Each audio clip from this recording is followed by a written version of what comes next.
No end in sight to the largest man-made disruption to the global economy in recent human history.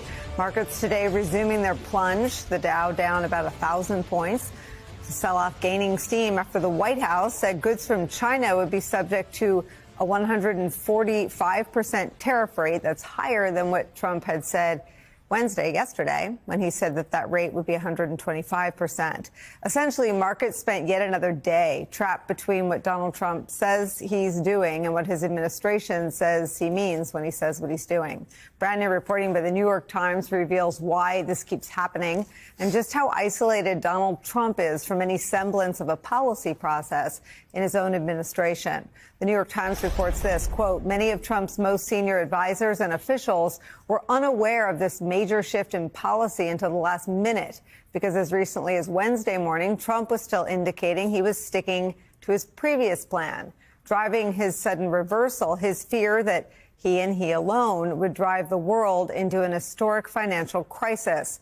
New York Times reports this, quote, the economic turmoil, particularly a rapid rise in government bond yields, caused Mr. Trump to blink on Wednesday afternoon and pause his reciprocal tariffs for most countries for the next 90 days. It left his aides scrambling to somehow try to spin the reversal as a win. We've had more than 75 countries contact us, and I imagine after today there will be more. So it is just a processing problem. If I could just add to what the secretary said, many of you in the media clearly missed the art of the deal. You clearly failed to see what President Trump is doing here. We missed the art of the deal. Okay. Stephen Miller went even further, though, than that. He said this, quote, you have been watching the greatest economic master strategy from an American president in history, end quote. Hours later, Trump admitted that it wasn't a master strategy at all. He admitted on camera that he was reversing course because of the markets. Can you walk us through your thinking about why you decided to put a 90-day pause? Well, I thought that people were jumping a little bit out of line. They were getting yippy, you know? They were getting a little bit yippy, a little bit afraid.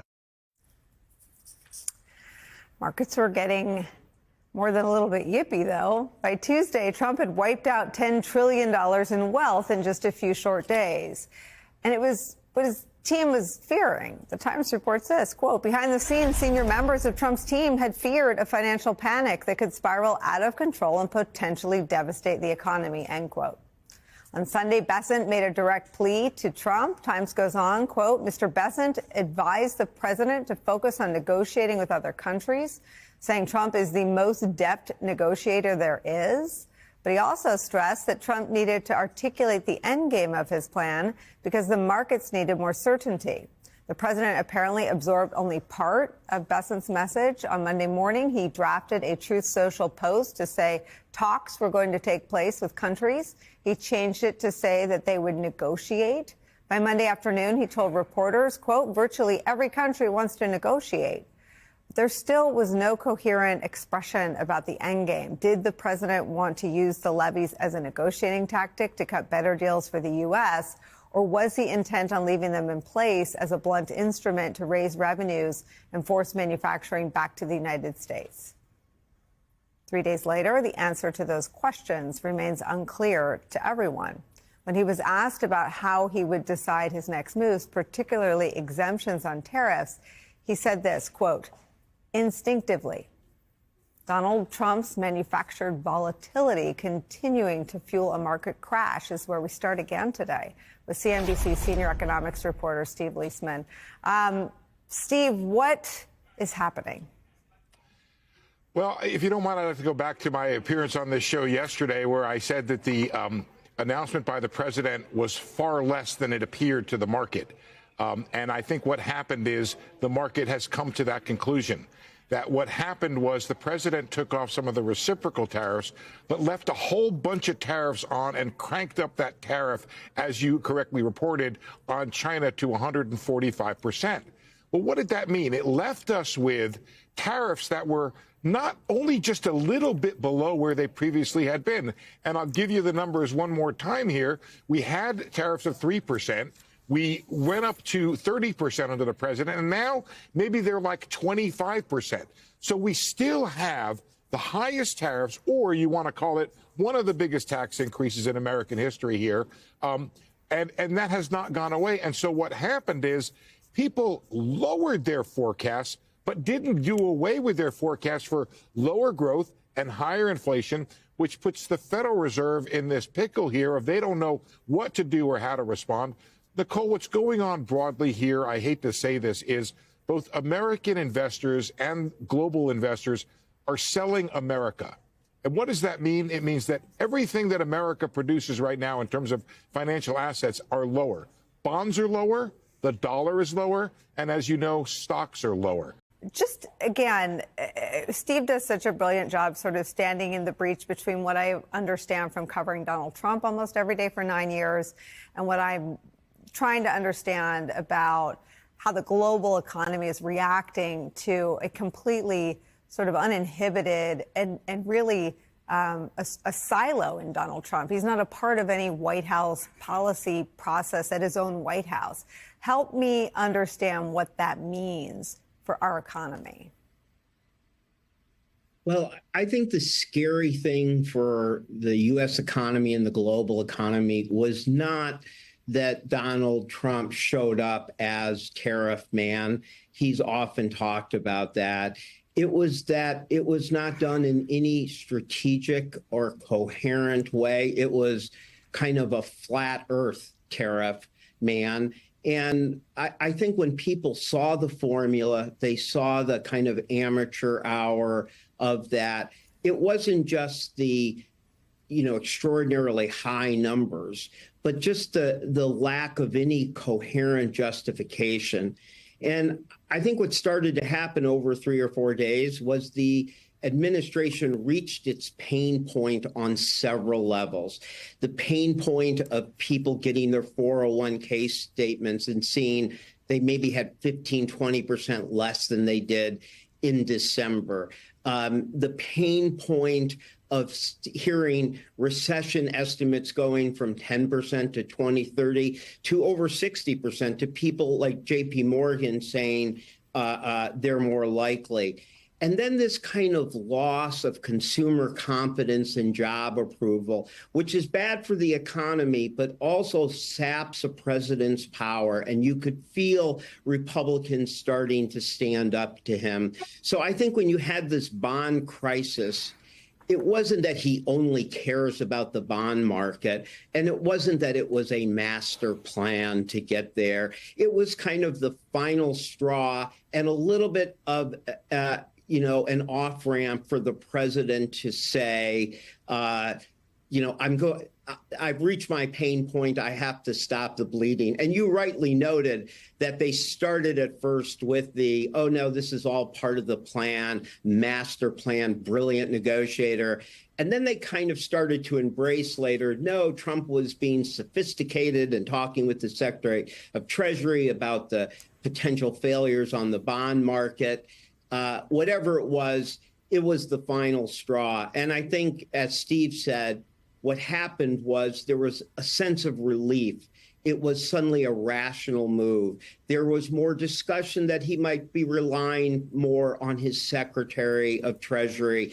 And that all kind of gave the market, a sense of relief at first. And they overreacted yesterday. And they kind of woke up in the morning and realized that this level of tariff is still higher than we had all thought and analyzed over the campaign when we thought it would be 10% across the board and 60% for China. Now it's 10% across the board, 25% in sectors, and 145% for China. And Yale Budget Lab comes out and says, this could still cost the average family $2,700 to $4,700. And my last point, which really goes to what Steve says, but I want to put an exclamation up on it, is uncertainty. Uncertainty sounds like a vague term, but when you have uncertainty at every level in the economy, when it's consumers, who don't know what to do or what to buy or whether to go on vacation or build the kitchen. When it's small businesses who likewise don't know whether to hire or fire or expand. When it's large businesses who don't know whether to locate, and investors who don't know whether they should be going to bonds or cash or market. You get all that uncertainty together. If everybody simply pauses at the same time, you start having that stagflationary effect where growth is going down from the slowdown of everybody pausing, but inflation is expected to go up because of the tariffs, and that freezes the Federal Reserve. And that, I think, is the very bad situation that we are still in today, and that the market, with a fresh cup of coffee, woke up to and realized. So, Tyler, you guys have the receipts on all of this, on the reporting on how this went down, and the TikTok and the 456 sources telling this backstory. What's most remarkable is how different Bessent and Lutnick are from Mnuchin and Gary Cohn. Just talk about the lack of anyone around Trump who can influence Trump.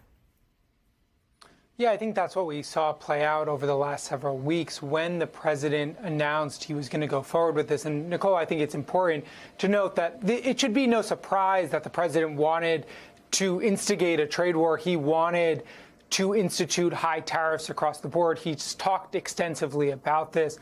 But when he was getting closer to it, as we report in that story, numerous aides went to him, including Lutnick, to try to get him to do a more tailored approach. They wanted him to, focus on isolating China and not create global economic turmoil.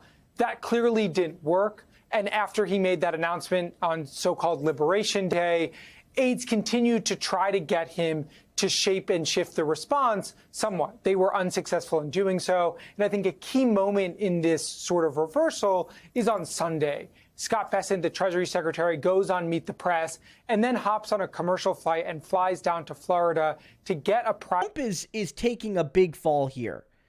He's taking a big fall because he wants everyone to believe in him.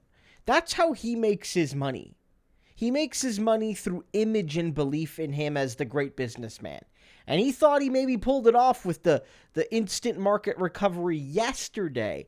But today, it all came crashing down again because the situation hasn't really changed. There was excitement yesterday, hysteria maybe. Some are suggesting open market manipulation, although I don't think we have proof of that yet, at least. But nonetheless, AOC is right. Let's look at congressional disclosures, who made a whole bunch of money, right? But Trump is losing because his whole business model, and he treats the government as a business, is, I'm the greatest businessman. I'm going to make all of you rich, every American rich. And he failed to do that.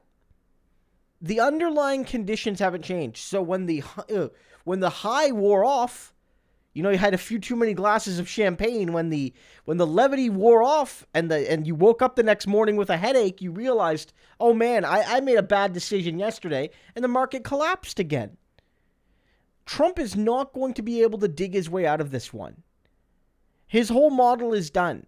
His model of how he made his money is done. It was all about his name. And what is his name associated with now? It's not even casinos that fail. It's for the biggest self-imposed market collapse ever by one person.